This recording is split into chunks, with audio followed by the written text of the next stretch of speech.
Okay, now that we have completed really the heart of the story of Yehu, let's just finish up this parak. So we can kind of understand. We'll leave off with what his legacy was here. So the last we did was this pasuk here, Vayashmed Yehu et Baal Yisrael. This is a pretty big moment, right? Yehu is the one who successfully removes Baal worship for good, forever, from Malchut Yisrael. Okay, now what's his legacy? So this is pretty interesting. Okay. Okay,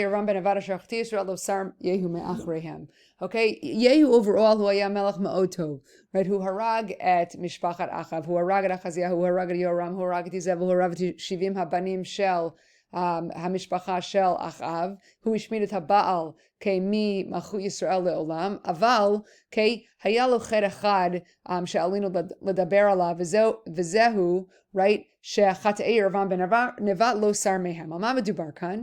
אוקיי? כתוב בסוף הפסוק, עגלי הזהב אשר בית אל ואשר בדן. ומסביר מצודת דוד כאן, על מה מדובר כאן? רק חטאי ירבעם בן נבט. איזו חטאים? לא שר מהם, meaning which sins of ירבעם בן נבט is he still doing? עגלי הזהב.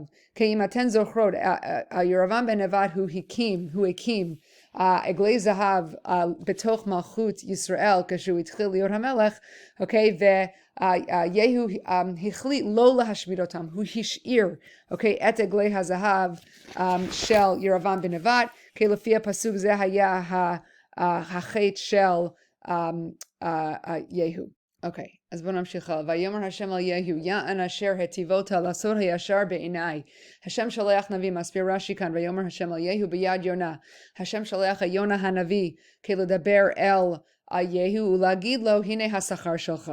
אוקיי? יען אשר היטיבות, בגלל שאתה עשית טוב, לעשות הישר בעיניי, אתה עשית מה שאני ביקשתי ממך, ככל אשר בלבבי עשית לבית אחאב, כל מה שאני רציתי שאתה תעשה למשפחה שלך, ואתה עשית.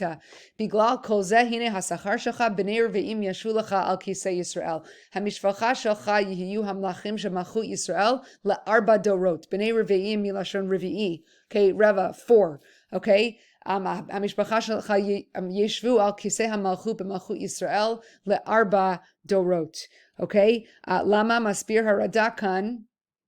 אוקיי, בני רביעים כמו בנים רביעים, hold on a second, אוקיי, ואמרו, בזכות שהשחית בית אחאב שמלכו 4 דורות, עמרי אחאב אחזיהו יהורם, מלכו מבניו 4 דורות, ויהוא, okay, sorry, let's back up, okay, בגלל, okay, למה הוא מקבל שכר של 4 דורות שהבנים שלו יהיו המלכים ל4 דורות?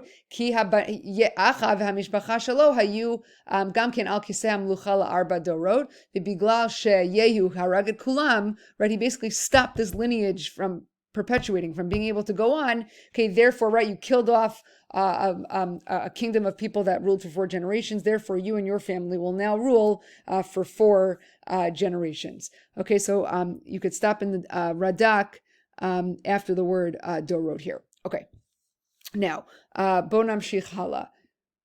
Pasuk lamed aleph, Yehu lo shamar lalecha b'torat Hashem Elokei Yisrael b'chol levavo. Okay, b'derech kol Yehu, okay, who avadet Hashem, right, who asat hadavar hanachon v'haya melech tov. Okay, אבל כמו שהתחלנו ללמוד בפסוק הקודם, פסוק כ"ט, okay, שזה שהוא לא השמיד את עגלי הזהב, okay, הפסוק מסביר לנו כאן, שהוא לא עבד את השם בכל לבבו. Okay, בדרך כלל הוא היה טוב, but there was something missing. It wasn't with a complete heart. What was that? לא שר מעל חטאות ירבעם אשר החטיא את ישראל. Right? כמו שאנחנו למדנו, כמו שאתם למדתם בשנה שעברה, כי ירבעם הוא הקים את עגלי הזהב כדי שהאנשים ממלכות ישראל לא ילכו, לא ירדו למלכות יהודה. Remember, מלכות ישראל is north, מלכות יהודה is south. Okay, and originally Yeravam put them up. He put up the עגלי הזהב because he didn't want the people from his malchut to be going to Yerushalayim. He thought he would lose control over them because that's where the Beit HaMikdash was. Okay, and ultimately Yehu basically made the decision to keep those. Now think about it logically. Maybe there's some sense here. Yehu just worked really hard. He just assassinated a lot of people, right? Even though he obviously had these tendencies and he was clearly an aggressive person. I don't know. I'd feel pretty bad if I had to kill all those people and then all my people just started jumping ship and going to Malchut Yehuda, right? He removed Baal worship from them, right? So maybe they're going to get firmer, right? Maybe they're going to start making their way back to Hashem. We discussed that, right? When we talked about El Hashem, right? Way back in beginning of Perek Tet, right? So maybe that's what he's worried about. Maybe there's a part of him that maybe he did too good of a job, right? And that they're going to all want to go to the area where the Beit HaMikdash is, which would actually make sense, right? Maybe, they're frommer. They don't have the Baal to worship anymore. It seems like Bnei Yisrael is headed in a better direction. So yeah, I guess subconsciously he's worried about that, and therefore he decides to leave these Eglei HaZahav, and he doesn't want them to be going to Yehuda, to Malchut Yehuda. Okay, that's one possibility. The other possibility is what happens to some people, that power corrupts, right? That he was corrupted by his power and he started to worship the Eglei HaZahav. That's also a possibility that I have seen as well. Okay, let's just finish up here. Okay,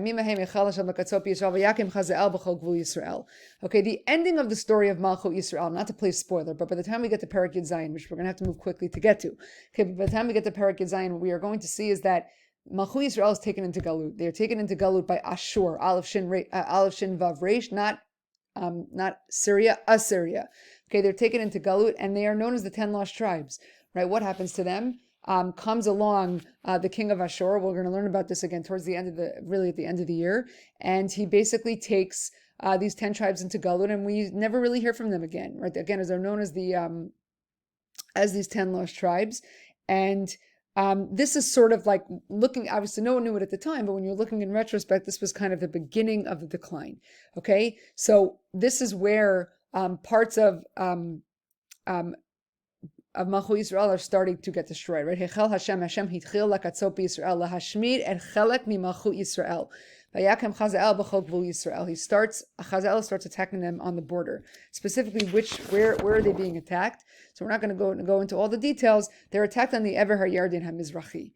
Okay, it came along in a few different places, but the first place really where Malchut Yisrael started to be struck was where Reuven, Gad, and Chatzi Menashe were sitting, which was on the northeastern border, right on the other side of the Ever HaYarden. This is really where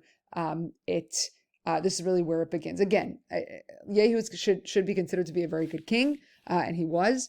But it is during the days of Yehu, the very end of his days, where again, looking back in retrospect, this is where the destruction of Malchut Yisrael starts to happen. It's not necessarily a punishment to Yehu. Yehu kind of was able to stall that destruction, but ultimately it was going to happen regardless. Okay.